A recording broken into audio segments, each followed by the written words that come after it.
நேற்று இரவிலிருந்து வலது கண்ணிலே கீழ் இமையில் வலி தொடங்கி இருக்கிறது. உள்புறமாக பார்த்தபோது கடுகளவு ஒரு கட்டி உருவாகி இருக்கிறது. மருத்துவரை தொடர்பு கொண்ட போது நீங்கள் உறங்குவதே இல்லை, கண்ணை மூடி கொஞ்ச நேரமாவது தூங்கினால் தானே என்று கடிந்து கொண்டார். மருந்து எழுதி கொடுத்திருக்கிறார்.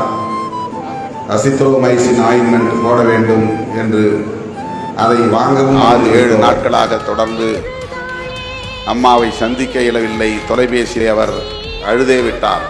அதனால் நேற்று இரவு 11 மணிக்கு போய் அவரை பார்த்துவிட்டு 12:45 வரையில் அங்கே இருந்து அங்கேயும் தேடி வந்த பார்வையாளர்களை சந்தித்துவிட்டு 1:30 மணிக்கு மேல் வேளச்சேரி போய் படுத்து காலையில் 5:20க்கு எழுந்து அந்த நேரத்திலும் தேடி வந்த பார்வையாளர்களை சந்தித்துவிட்டு விமானம் பிடித்து கோவைக்கு வந்தேன்.